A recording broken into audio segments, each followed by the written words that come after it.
Salam semua, kami dari kelompok 8 kelas 1 S2 Prodi S1 Akuntansi. Pada kesempatan kali ini, kami ingin menampilkan presentasi kami dengan dosen pengampu Ibu Elwida Rifa Marweni SHMH, selaku dosen pendidikan Pancasila. Sebelumnya, perkenalkan anggota kelompok kami.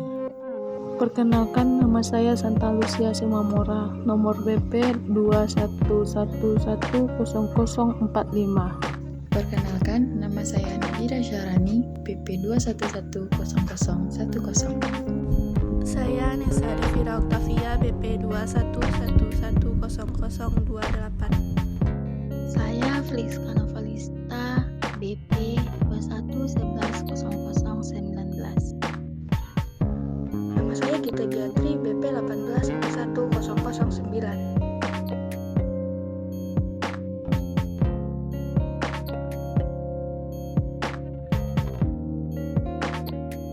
Judul presentasi kami pada kali ini adalah Pancasila sebagai Ideologi Negara. Selamat menyaksikan.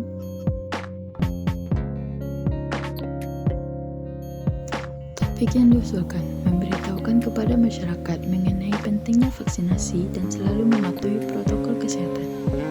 Persoalan, masyarakat masih banyak yang belum divaksin dan kurangnya kesadaran pentingnya menggunakan masker, serta masih banyaknya masyarakat yang termakan omong kosong mengenai vaksinasi. Sasaran seluruh masyarakat atau semua kalangan. Solusi, memberi motivasi bahwa vaksinasi itu aman dan halal dan baik digunakan, dan memakai masker dapat mengurangi penyebaran virus COVID-19.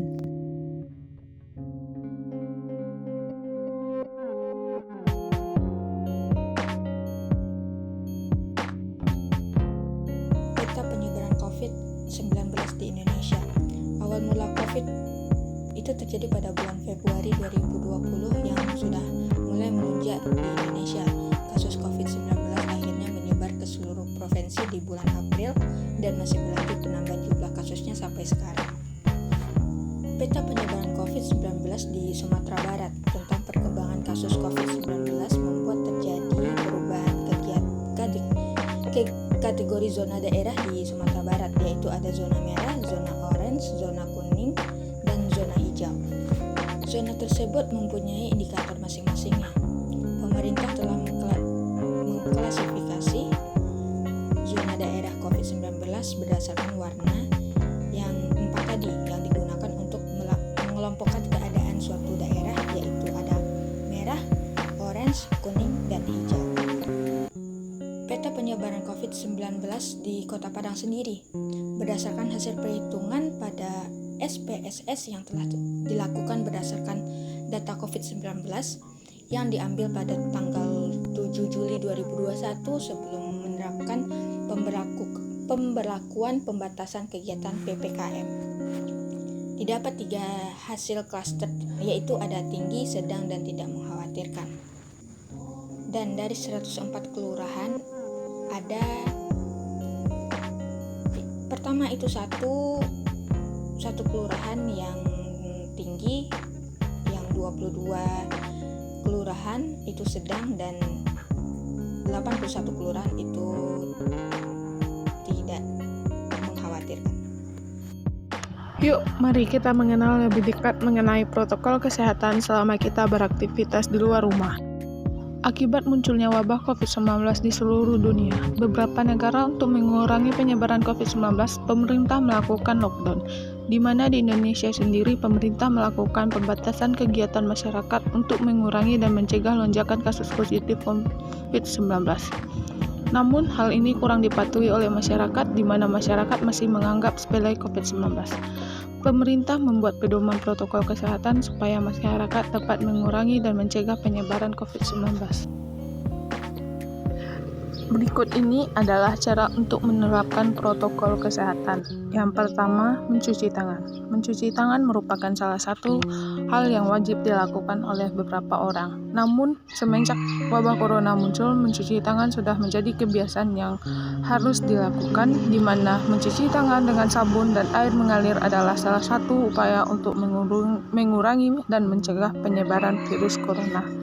Yang Yang kedua, memakai masker. Memakai masker pada saat ini merupakan suatu kewajiban yang harus dilakukan saat berada di luar rumah atau beraktivitas di luar rumah.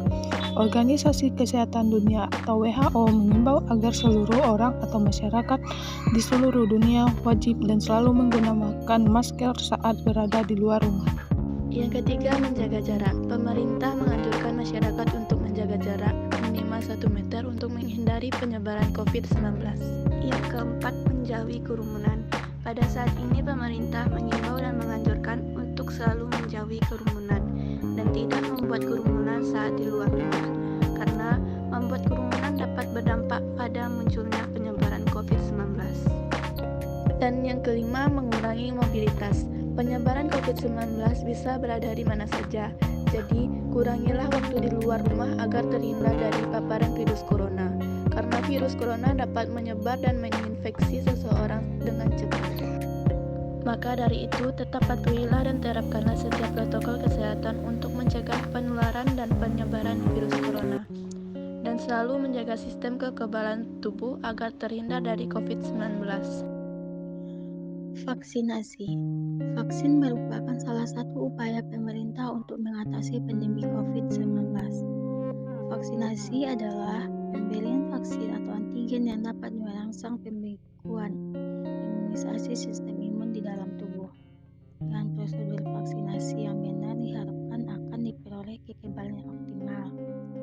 Vaksin yang juga sering disebut imunisasi mengambil keuntungan dari fungsi unik yang dimiliki tubuh dalam mempelajari dan melawan kuman-kuman penyebab penyakit. Vaksin membantu kekebalan tubuh untuk melindungi penyebaran COVID-19. Vaksinasi COVID-19 di Indonesia saat ini juga memasuki tahap kedua. Masyarakat Indo sangat menyambut baik adanya vaksinasi yang dilakukan oleh pemerintah. Namun, masih banyak masyarakat yang tidak ingin divaksin sebab adanya info bohong mengenai vaksinasi. Vaksin COVID-19 memiliki manfaat, tidak hanya untuk diri sendiri tetapi juga untuk banyak orang. Vaksin COVID-19 aman dan halal, dan sudah dicek kehalalannya oleh MUI. Oleh karena itu, masih banyak isu atau hoaks mengenai vaksin yang belum jelas kebenarannya. Masyarakat tidak perlu ragu dan khawatir untuk melakukan vaksinasi COVID-19 guna kepentingan masyarakat. Terlepas dari berbagai risiko yang dapat ditimbulkan, proses vaksin merupakan prosedur yang aman.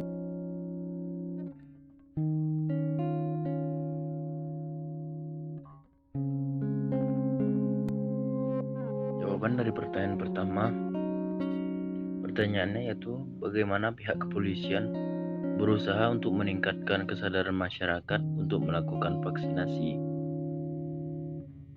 yaitu dengan cara memberikan pemahaman kepada masyarakat akan bahaya dari virus COVID-19 ini.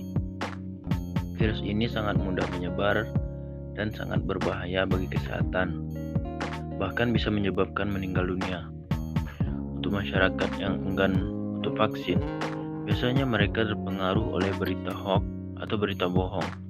Seperti ada yang bilang kalau melakukan vaksin tidak akan sembuh-sembuh penyakitnya, dan karena vaksin ada yang lumpuh dan bahkan ada yang meninggal. Itu semua berita bohong. Itu yang harus kita luruskan dan kita jelaskan pada masyarakat bahwa banyak orang meninggal itu malahan karena mereka tidak melakukan vaksinasi terhadap diri mereka. Jadi mari kita sukseskan Sumdarsin Sumatera Barat sadar vaksin. Pertanyaan kedua yaitu bagaimana pendapat pihak kepolisian tentang masih banyaknya masyarakat yang masih abai dengan protokol kesehatan dan abai dengan kegiatan vaksinasi.